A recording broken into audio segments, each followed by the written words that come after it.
Oh, everybody, welcome back to a brand new season of The Unstoppable Singer. It's season 5. I can't believe we've been going for almost 5 years straight now. That's incredible. I am your host. I am a singer and a vocal coach. My name is Danielle Tucker. The Unstoppable Singer is a live interview style show where we dive into the lives of real life professional singers who have achieved incredible feats in their careers. We explore the challenges and the triumphs that come with life under the bright lights, and we learn what being unstoppable truly means to them. So, if you are passionate about music and stories about remarkable artists, then you're in the right place. Stick around because I'm about to introduce my wonderful guest today. Today, we have a truly exceptional guest. He's a Chicago-born R&B soul sensation whose powerful vocals and soulful melodies have captured the hearts of audiences worldwide. Coming from a musical family and heavily influenced by legends from Motown, classic soul, gospel, and jazz, our guest has carved his own path in the world of music. He's not only a remarkable vocalist, but also a Navy veteran who served his country with distinction. During his military career, he had the privilege of performing for millions of people across Africa, Europe, and the United States, spreading joy and inspiration through his music. And now he's based in sunny San Diego, California, where he continues to make waves in the music scene. But that's not all. He's also an accomplished producer and has been recognized with a San Diego Award nomination for Best R&B Funk Soul Album for his project Silver Lining. And there's an exciting event on the horizon for him, a Stevie Wonder tribute show happening on February 10th at the Brooks Theater in Oceanside. So you won't want to miss that. Without further ado, ladies and gentlemen, please welcome the incredible Kori Gillis. Hello, Kori. Hey, how's it going? It's going great. How are you? I'm well, thank you. How are you? I'm doing awesome. This is so great to have you on today because I also am in San Diego, and San Diego has such an incredible music scene. It's a very tight knit community, very very supportive, and inevitably we all cross paths at one point, either subbing in bands or just like running into each other at venues. And you and I have been running in the same circles for a long time, but this is actually our first time actually meeting. So Yes, I I'm love it. so glad to finally get the chance to meet you. I've heard your name so much over the years, and uh, and yeah, when you reached out, I was so excited. I'm like, what? I finally get to meet Danielle. Like this is exciting. I had no idea you even knew who I was. So yeah, this is great. Yeah, of course. Well, I feel exactly the same way. So this will be awesome getting to know you this way. And then I know we're going to cross paths soon. For Absolutely. realsies. Yes. So it is January 2024. Tell me how the new year is starting out for you and what projects you have going on. Yes. Oh man. 2024. Usually the first trimester of the year is super slow. I'm used to that. Everybody's Mhm. um, dry January is a thing, and everybody is Yes. trying to get their resolutions together.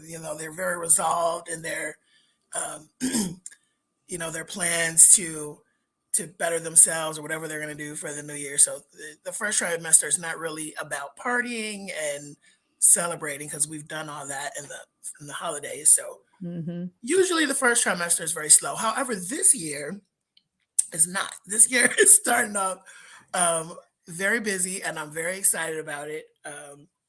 February is Mardi Gras time, so that's always exciting. I have a couple shows coming up in February, and there's also some casino gigs at Sequoia. So just preparing set lists and bands for those shows. Um, for Mardi Gras, the Mardi Gras show is going to be at Louisiana Purchase in North Park. So for those who are Okay. here in San Diego on February 13th, they're doing a a Mardi Gras party. And then so they reached out, and so that's exciting. I'm trying to get that together, and then also the next day they're doing like a Valentine's Day singles mixer. Oh, fun. which is different. Usually Valentine's Day is about couples, but they decided to put a spin on it. I think it's a great idea. I love Yeah, it. I thought so too. I'm like, oh yeah, nobody ever. People don't, what about the single folks during Valentine's Day? So that's a good. So Exactly. they're gonna do That's a a great day to party. meet someone, actually. I think that's E- really romantic. Exactly. Yeah. So they're planning that, and we're in the works of organizing that. And then the biggest thing is my dream show. I've always wanted to do a tribute to Stevie Wonder, because Stevie Wonder is my all-time favorite artist of all time. I mean, Yes. growing up as a teenager, a child even, like as far as back as I can remember, honestly, but when I really was focused on singing, when I was really serious about my craft, it just so happened that it was also the same time I discovered Songs in the Key of Life, his album, which is Mhm. my all-time favorite Stevie Wonder album. And people a lot of times they're like, how do you know how to sing? How do you learn how to sing like that? What can I do? What's your advice? And I always say, you know what? Listen to Songs in the Key of Life. And if you learn all those songs and learn all those runs, by the end of it, you will know how to sing. Yeah, that's true. Right? Good advice. Yeah. Um, so that dream is finally coming to fruition. We're doing a Stevie Mhm. Wonder tribute show in Oceanside at the Brooks Theater on February 10th. I'm super excited. It's a 14-piece band, so that means there's a lot of organization involved, with the Mhm. rehearsals and everyone's schedules, and then me organizing the vocal harmonies, and like there's a lot to do, right? Yeah. So that is what is keeping me the most busy at the start of the year. And then I have the Gillises are coming from Chicago. Lord have mercy, I'm so excited. So they're flying in. So, Oh, this is a so big deal. that's a huge deal. Whenever my family comes here, like, oh, Kori is just, I'm like elevated to another level. I'm the only Gillis in I San love Diego, that. right? And I wish I could bring all of them here, but and the only thing I miss about home is the people. Like Chicago is just too cold. I love it. It's a great city. Love my city. Absolutely love it. But it's too cold for me to. When I figured out I don't have to live that way. Like it's January. I got those short sleeves. I walk around. Oh, yeah. Once you've been in San Diego for a while, that's really hard to It's hard to go go. anywhere else, especially somewhere that is just very, very cold like Chicago. Yeah, it's probably 30 degrees there right now. So, Woo. but anyway, so yeah, so they're coming, some of them, and because it's a lot of us. Um, but that's also keeping me busy organizing um, their travel plans with them, and they're excited. So we're talking about what else we're gonna do when I get here, and all that kind of stuff. So yeah, exciting times. Wonderful. Well, tell me about the band that you've put together for that night. Oh my gosh, yeah. So where do I begin? So the rhythm section, I guess I can start with them. The rhythm section on drums is Dave Butterfield. He is mostly known for the drummer I usually use is Chris Cancelleri, but unfortunately, Chris is having surgery, so he can't make this show. Hmm. But he and I met in Navy musician school. Actually, we met in music school like 20 years ago, so we've been long time friendship. And he also is the drummer on my album, so he's like my main first go to. He can't make it, but I'm going to use Dave Butterfield, who's an amazing drummer. He he is the drummer for a local group called The Routine, and they've been around. They've got multiple San Diego Music Awards. They've been on the scene for some years. I don't know if you know them, but The Routine's great. Mm. It's Dave Butterfield, Rue Ramo, Nick Hine, and Brian is the lead singer. You know Brian. um, and so anyway, so I'm using Dave for drums for this, and then Kevin Cooper, who's everybody knows Coop. He's been around Mhm. forever. He's on bass. And then guitar is Ramo. And then I've got two keyboardists. Kevin Lum is going to be on keys as well as Chase Pato because it's Stevie Wonder. So that's, a lot of keys going on. Yeah, there's a lot of keys going on.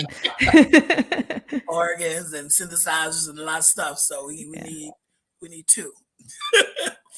So we're doing that. And then I have also on guitar and percussion is Jacob Fletcher, who is of the B Sections. If you ever heard of them, they're a popular San Diego group as well. And then on vocals, I'm going to have actually 4 background singers. I'm using Sandy King, as well as Melody Ebner, Allison Smith, and Tony Lee. Tony Lee also has an album out. He's great. It's an amazing voice. He's going to sound so good. I'm going to actually feature all of them at some point in the show. I'm really excited for that. It's going to be fun. And then the horn section is going to be Roy G. Brown, who is also serving as musical director. Yes, Roy. You know Roy? Yeah. Roy was my first boss. Roy was in the Navy too. And so when my very first band, when I got to San Diego, he was my boss. He was like my supervisor right in charge of me. And so he's on trombone and is musical director. And then on saxophone, I have Malcolm Jones. Malcolm Jones and I actually play in another group together, the Mustache Bash. I don't know if you've heard. Oh, we used to talk about the Mustache Bash too. That's great fun. And Malcolm Jones is on saxophone, and then Jordan Adams is on trumpet. And I think that's everybody, right? I did the vocals, rhythm section, horn section. Yeah. And then me. So 14 That folks. is a super solid lineup. That's going to be an amazing show. Yes, I'm very excited. That's really great. Well, I'll make sure that we put links to tickets. Absolutely. For that show. I Yes. wish you the very, very best with that. That'll be amazing. Yes. Yeah. So you also have your own band here in San Diego that you go out with. Tell me about that. Yes. So Koji Soul Reprise is my band. And that's this band as well, plus, extra people, additional help, additional musicians. Koji Soul Reprise started during COVID, actually. Lots of projects started during COVID, right? We had so much time on our hands, like this show, even as I think you were saying. So yeah, lots of time on my hands. Up until that point, I had just been doing covers. I literally was, singing other people's songs, even though I had been flirting with original music throughout the years. I had written some stuff and just didn't really know where I was going with it. I think I was just doing it for fun, or I don't know what I was doing. Honestly, I was just you just get inspired, and then you do something. You don't think about what's gonna come of it. You just do it because you feel it in your spirit and you want to do it. So that's kind of how it had happened up until that point. And then COVID happened, and COVID was scary because when it first started, I was very nervous. I didn't know, whether I was going to live or not. People were dying out of nowhere. It was scary. Yeah. And so I was just like, well, whatever I'm going to do, I need to hurry up and do it. And so that's kind of what was the impetus for me, just like, I'm going to write an album. Because I had these songs, and I mean, they were all half songs at that point. I come up with a melody or come up with a lyric, it'd be like 2 lines. And then, but still remembered it, like, wrote it down, like, this is a cool idea that I'll get to one day. And then that day came. I had which is kind of where Silver Lining came from, because even though COVID was such a dark time, there was a silver lining to it. And it was that album, and it was the reminder that people are the most thing in this world, because look what happens when you're disconnected from them, when you're not allowed to be around them. We didn't, that was the worst part of it, right? Yeah. We couldn't be with our people. And Right. that felt so awful. And we were just, it's like, you can't be with your people. What are you doing? So Hmm. that reminder was a silver lining, as well as the fact that I had written an album. Yeah.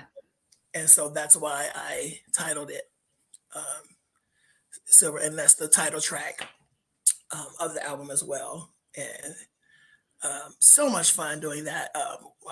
I called Nick Hine and I was like, "Hey, I think I got something with these songs. What do you think?" And I was very nervous, and I just sent him like a voice memo. Yeah. I sent him like 3 or 4 voice memos of the songs, and he was like, "Kori, these are great." Like, he was so excited.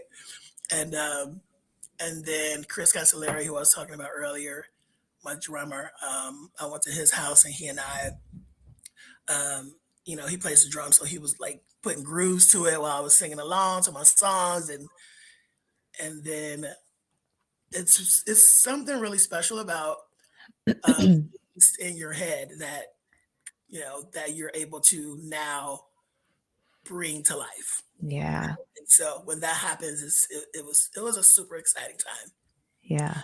Um, and I'm writing again now, so I'm excited for 2024, because there are going to be some new tracks coming out this year for sure. Not sure when, but I already have like 2 or 3 written. 2 for sure done, and then 1, 2.5, you say. But but once I get an idea, you know. But I think this time I'm gonna do singles. Albums are a lot of work. I had no idea how much. Oh God. Yeah. It's like having a baby. It's like growing a baby and having a baby. Oh my gosh, it is so. I That was so much work. I've never worked as hard on something, Hmm. but it was also, it's a passion project, right? It's Hmm. you love it, so it went by before I knew it. They had, a year had gone by, and I had this album, but like, um, realistically, now I think I'm just gonna do singles for this Hmm. year. I'm gonna I'm gonna release some singles, and also because in the interest of time, I'm excited just to get it out to the people. Yeah.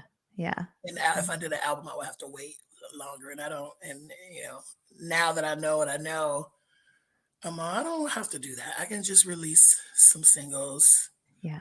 one at a time. If I decide to do a compilation and make it an album later, then that's Hmm. we'll do that. But yeah. Yeah.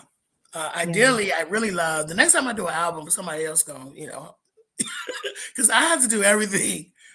You Right. know, I'm not on the label. No label did it. I literally did it all myself. So when I do my next album, it will be with help. Hopefully, some um, label will watch this and pick me up or something. But Yeah. Come on. yeah, I'm gonna put that out in the universe right now. But but next time I do an album, ideally, I would love for some kind of sponsorship. You know, Yeah. Hmm.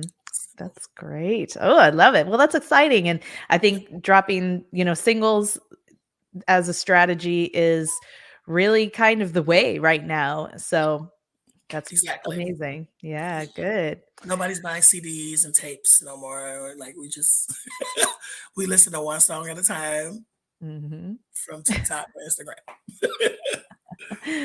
Great. Well, I would love to go back a little bit further in your life. You've dropped a few hints about where your journey has led you along the Mm. way, but let's go way back to the beginning and tell me what sparked music for you originally in your life. Oh, yeah, that's so.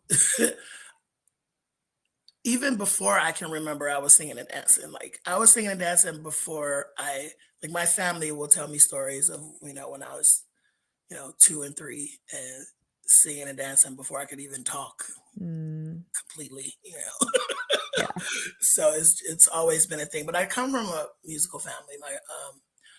My grandmother sang and played piano all around the different churches where I grew up. And then she had 7 children. Mm. And of those 7 children, 5 of them sang. So that's a lot of singing folks, right? So I just grew up around um, music a lot. Mhm. Her son, my uncle, the youngest boy, is also the pastor of the church that a lot of people go to back home. I'm Mhm. from East Chicago, Indiana, so it's right across the border. It's about eh, 15 minutes from the south side of Chicago. Okay. And so it's called East. The name of it is East Chicago, Indiana, which confuses people, but I just say the Chicago area. But in East Chicago, everyone used to go to New Community Baptist Church, and my uncle was the pastor of that church. And so, and then, you know, as when I got older, I sang in his church as well. And with, you know, my grandmother sang in the tenor section with me because she was older, and so, you know, her voice dropped. So she was singing the tenor section with me, and my auntie was the choir director, and then another auntie in the soprano section, and you know, so the choir was full of my family. The Uh-huh. audience is full of my family, as well as like the rest of um, the city. So um, I never forget, like, whenever my grandmother would play the piano and sing in her home, it was such a treat. It was such a special treat for me. Like, Mm. I was like, oh, it's happening. Mhm. And then I would just stop whatever I'm doing. I would stop and like go and listen. Like when she played, Mm. it's excited to me. um, and my auntie as well. My mother's youngest sister. Whenever she would be in her room, like, you know, getting ready to go out or whatever she gonna do, and she'd be singing to the radio, and I would like sit outside her door and just listen, and be like, "Ooh, auntie Mm. singing." She'd be blowing down the house, getting ready. Singing Natalie Cole, whatever she doing. And so yeah, I grew up in a very musical environment. Mhm. Mhm. Um, so much so that I never really thought there was anything special about me when I sang, Mm. because I was so used to everyone else um, just being, you know, so super special, and you know, everyone losing their minds when they would open their mouths. So it was like, you Mhm. know, for me, it was like, eh. But one day I was in school, and um, they had the class do, it was, they had the class do Whitney Houston's Greatest Love of All. Man, we had to like sing it as a class. And then I was singing along. And then I'll never forget the girl next to me, she turned and looked and she said, Kori, you sound just like the record. What is going on? Ew. I was younger, my voice was higher, so I was able to like tell Mhm. you sound like the record. And so I think at that point is when I was like, oh, well, maybe there is something special about when I sing, you know. Uh-huh. But I always loved to sing. I always loved singing. I love music. Um, Always at my grandmother's piano. Whenever I had the chance, I could pick out a melody. When I was like 7 years old, I would be able to like just, you know, pick out a melody on the piano, and me and my mother would play Heart and Soul together. Mhm. My mother reminds me a lot of Dionne Warwick when she sings. My mother Mm. sings too. I'm actually the product of a singer and a drummer um, on the road to in Indiana University, Bloomington, is how I came to be. um, so yeah, musical background. When I became 14, there were these shows, and they were put on by this lady in the area who was a vocal teacher. Mhm. And so she would teach piano and she taught voice. And at the end of the school year, she would do this big show. And so when I was 14, I went to one of these, and I was like, oh, I want to do that. I can do that. So I asked my mom, I was like, Mom, can I take lessons? from Miss Bryant so I can be on her show. I didn't really care about the lessons. I just wanted to be in the show. Right. I got to go every week and practice for an hour. That's fine. But I really just want to be in the show. Mm-hmm. So my mom said, yeah, she let me do it. I was very excited. So I took vocal lessons from her from 14 to about 18 when I graduated high school. And then in high school, they had the NAACP had a competition called ACTSO, ACT-SO. So the ACTSO competition it wasn't just music, it was everything. It was like science, Mm-hmm. poetry, literary, it was arts, it was everything. And so I was in of course, the singing part of it.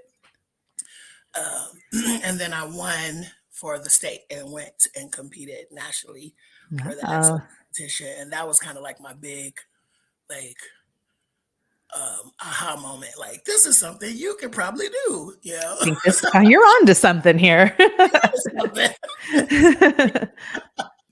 And I'll never forget, Smokey Robinson's wife was one of the judges. And wow. I was like, ooh, Smokey Robinson's wife. And Holly Robinson Pete was there.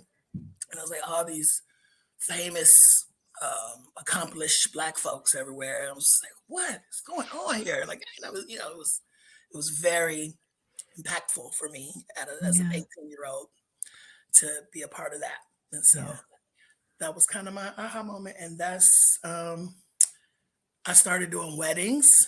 At that point, I would just do the ceremonies though. Not like how, you and I do corporate wedding bands. I wasn't there yet, but I would do like, people would be like, will you sing at my wedding? And, they want me to sing Stevie Wonder or some kind of love song as they walk down the aisle or whatever. So I was doing that part.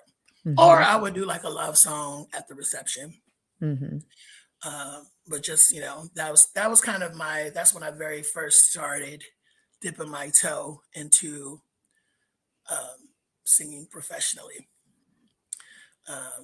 Was with weddings, because people get married and they want they want to celebrate. They want some amazing, beautiful love songs and music. So yeah, they do.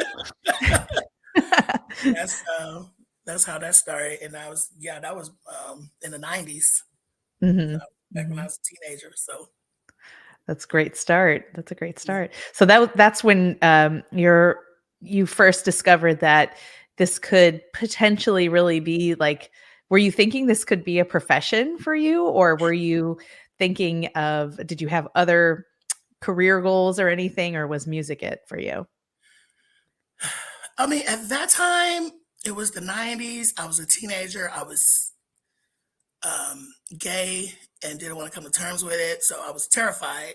Yeah, I was in the closet. I was thinking it could be a thing, but that thought also having that much attention on me was very, the thought of that was very scary for me, because I wasn't ready to like come out to my family. So there was that whole, and I mean, as entertainers, as singers, we are just literally in the limelight. We're front and center on that stage. And there's a lot that goes with that, like mentally, right? And emotionally. Like, what does that mean to be in front of all those people all the time? Right. I think I was cool with it locally and regionally, but the thought of doing it on a bigger scale was kind of scary. So I mean, I did. I think I wanted to, but I was just scared of it, is what it was. So I was hoping I could do it as a career in some kind of,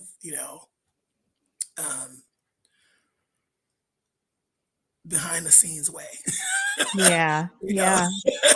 Where, but now I'm okay with it. Now I'm like, bring it on. I will go and be national internet.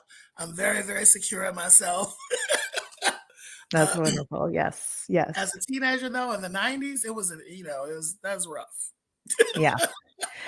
Teenagers' years is rough enough, but then pile on, a few extra special circumstances and woo. Exactly. Yeah. Yeah.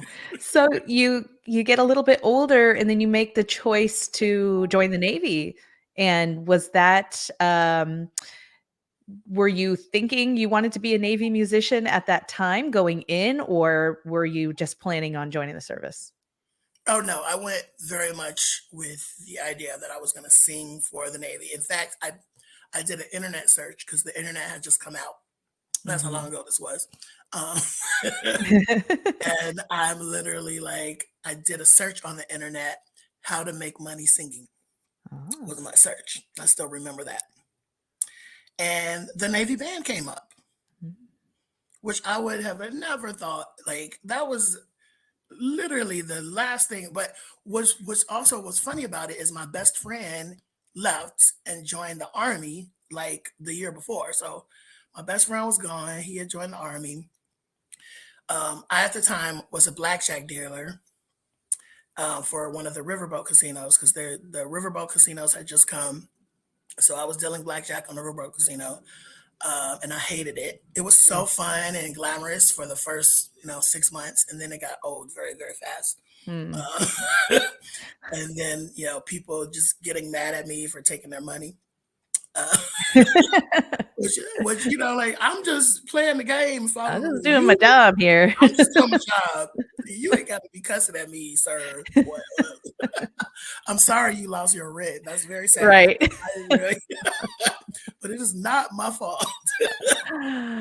Uh, But yeah, so did not, and I mean, I was just like, I don't want to am I going to do this for the rest of my life? Like, I don't want to be behind this blackjack table dealing cards forever, even because that was a good paying job. In the mhm. 90s, I was making over $20 an hour in the 90s, which was good money. Yeah. So it very well could have been, like, I can be cool. I can do what I want, I can Mhm.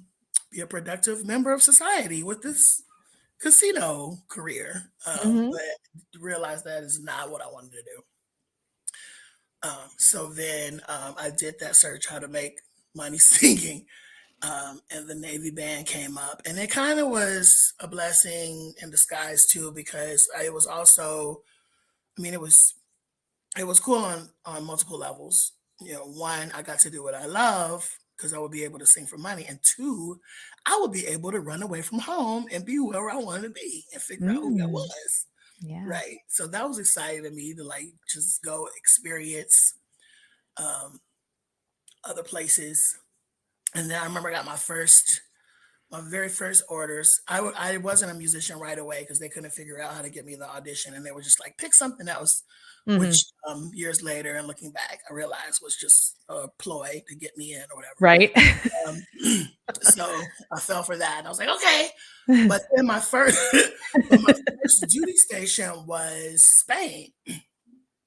So it's funny how things happen, and they say things happen for a reason. But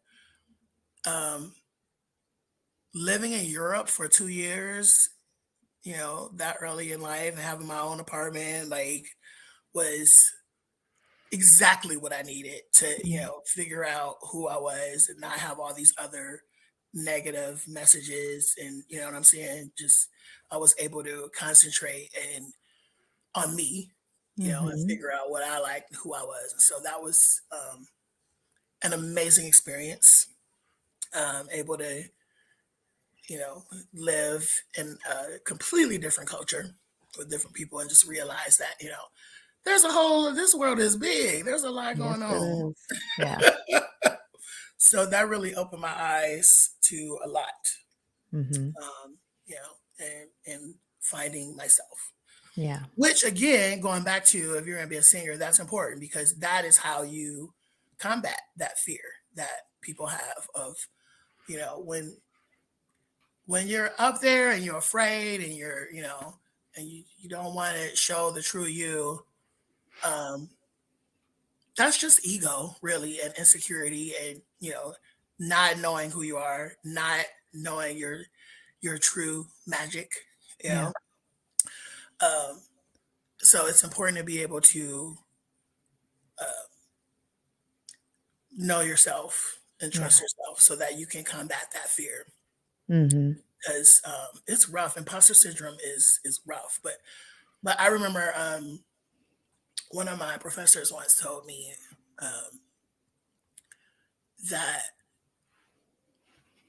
when and this was about speech, but it also works for music because I was later on. This is another part of my life. After I got out of the Navy, I decided to complete college degrees. So I have a couple of college degrees, and communication was my major. And so I was on the debate team, and I got really into speech and performative speech. Hmm. And my professor once was like, "When you're nervous, that's just your ego, and you're thinking about yourself. Is why you're nervous." Yes. But instead of thinking about yourself, what you need to think about is the message that you're trying to convey to the audience. You Mm-hmm. concentrate on the message instead of concentrating on yourself, then that will help to alleviate a lot of that nervousness. Hmm. And it's so true. When you're thinking about how you look, how you sound, Hmm. that is what makes you nervous. Like when you crack or something, or then you mess up, and you ever hear people mess up and then they continue to mess up. They're like snowballs, right? Because Yeah, yeah, then now they're concentrated, they're focused on whatever that hiccup was instead of focusing on what it is you want the audience to understand. You're right. supposed to concentrate on that message itself. um, and so I try to remember that as much as I can, because that is, I think, um, the best way to give the best performance, right? What are you trying to tell the audience? Yeah. What do you want them to feel? If you want them to feel a certain way, like, how did you feel when you sang this song? Mm. When you first heard this, how did you feel? If you want them to feel that way, then you need to be concentrating on conveying that feeling to them, not concentrating on what you look like or what you sound like. Yeah, So, absolutely. yeah. That that's a very, very important message, and I know that I think that as singers, we kinda get in that rut easily when you're in the vein of music like we are, like in the, Mhm. corporate wedding scene, because it can become a grind. It's a little repetitive, and I think we kind of forget to be very, like, present the way that you need to be, and so Mhm. that's a really good reminder to, stay in that headspace, to just be the best performer that you can be. Do you think that that was really shaped for you during your time in the Navy, singing in the Navy band? Absolutely. Yeah. Um, it was a lot of singing to people a lot of times who didn't even understand English, Right. right? So that made it all about the feeling, right? They had to, Yeah. because music can transcend that. It's Yeah. its own language. It's universal, right? So, um, being in that space where the only way you're going to touch them is, because of the music and because you're conveying that feeling and conveying that message that you want them um, to understand. Yeah. So that did a lot of, yeah, I would say that shaped that for me a lot. In Europe and Africa and all these countries where English is not necessarily their first language, Mhm. or the language that they speak at all. Yeah. Um, and also just seeing how powerful music can be, Yeah. right? Mhm. Is was also a takeaway from that experience. My first duty station in music was actually San Diego. Mhm. That's kind of what brought me here, and made me fall in love with the city so much. And here in San Diego, we covered all of the Southwest region of the United States. Um, and so we perform around Nevada, California, and that's basically it. That's covered like this because California is huge, and then you have Nevada, Arizona sometimes. Um, And that the mission for that band was mostly, um, well, there's some public performances like for universities, and but then you go to high schools and do a lot of like recruiting efforts with the recruiters. So we do shows in high schools, some universities, and then there would be like some public shows like Fleet Weeks. San Francisco has an amazing Fleet Week. I used to look forward to that gig every year. Mhm. Fleet Week, San Francisco. But then when my next duty station was in Naples, Italy, and so and that area of representation included all of Europe and all of Africa. So the mission for that was very different because Mhm. now you're basically like an ambassador for Mhm. your country, right? So you're kind of like a musical ambassador. So you would go places, and the whole point of it was for them to be like, "Oh, look, the U.S. is so cool. Look at that; they're singing and dancing," that kind of thing. So that was basically the point of that, which I loved. That was great. Like Mhm. I was all about it. Um, I was supposed to only be there for 2 years, but I ended up being there for 5 because I kept real. I'm like, "You ready to go yet?" Like, nope. Just Wow. so I ended up living in Naples for 5 years. And I didn't spend very much time um, in Naples at one time. Like I would probably be in Naples maybe for a month, and then I go Mhm. somewhere else, and then I come back for another month, and then I go somewhere else, and then so it was a lot of traveling. Mhm. Um, which after a while, I was finally ready. Like, okay, I can go back to Mhm. and be in one spot now. Um, because you can only, be in trains, planes, and automobiles and sleeping in motels for so long before you're ready to just like be home, right? Yeah, yeah, And I was missing my people, but those 5 years were so much fun. yeah. Um, and I'm planning to go back this year. Actually, I'll go visit to my Italian friends, just and maybe do a couple gigs. They haven't heard my album yet, right? So I got to go. They Yeah, haven't you heard gotta put a tour together, come on. the tour. Yeah, European tour. exactly. Um, but yeah, Naples was so amazing, and it was really a great opportunity to be able to perform in all those different places, Mhm. and again see how powerful music is. It can, you Yeah. know, it's its own. It's a universal language that everyone understands and can. Yes. It crosses all cultures and communities, and no matter what your background is, you can something that everyone can come together and appreciate and bond over. So, Yeah. Absolutely. It really is. It's an amazing force that just unites all of us. You can't be in a room full of people singing and really be thinking about being mad or different from anybody. So I love the power of exactly. that. Yeah. Yeah. So when you decided to get out of the Navy, you decided to stay here in San Diego? Yes, because my last duty station was Naples, Italy. Mhm. So at that point, I was getting out of the Navy, and I could have went anywhere.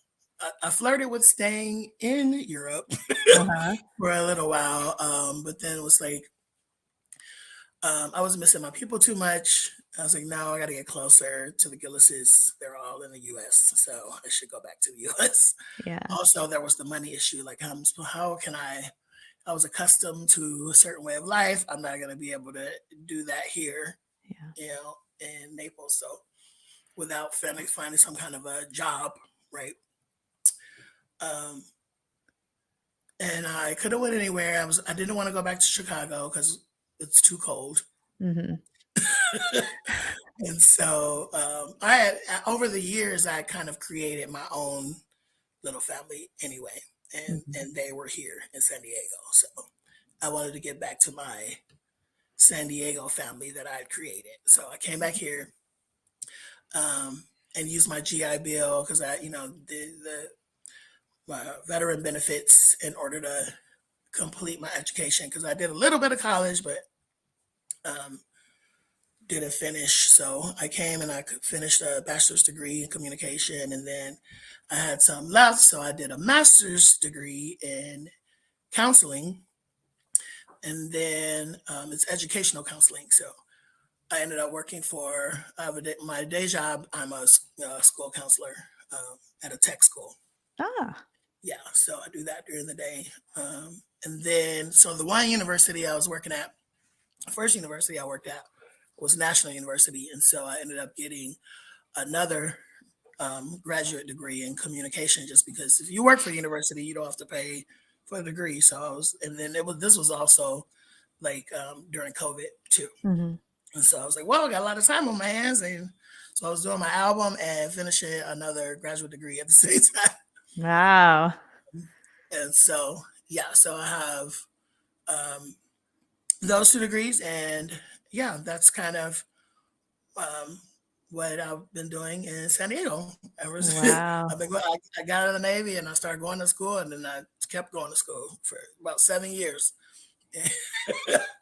until I was tired of school. Now I don't want to see another citation. I don't want to write another paper. I'm done.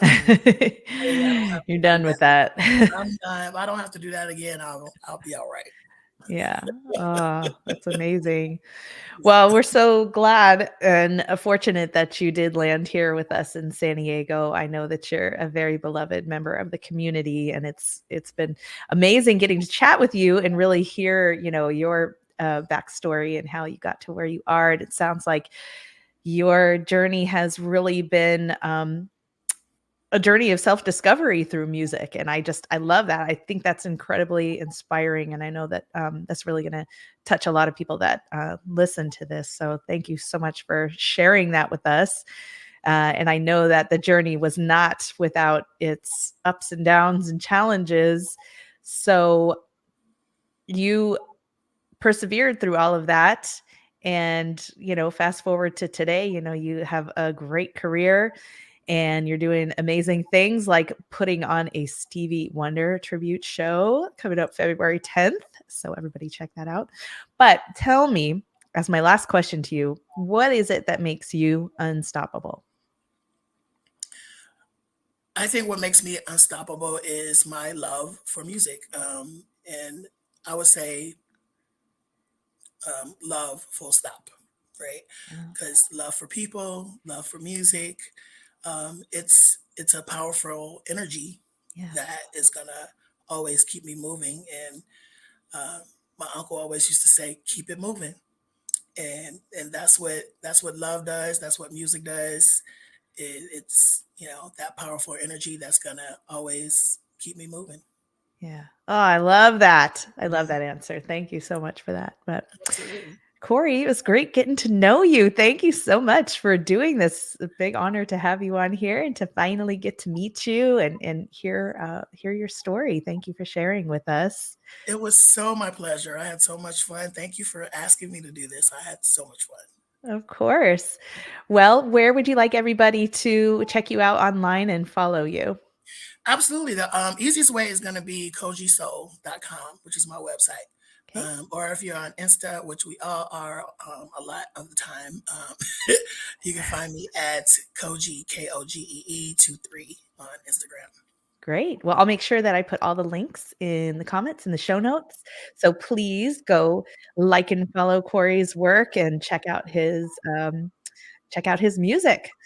For now, I'm going to let you have the rest of your day back and say goodbye to everybody. Thank you so much for joining us on the Unstoppable Singer, and we will see you next time. Thanks, Danielle.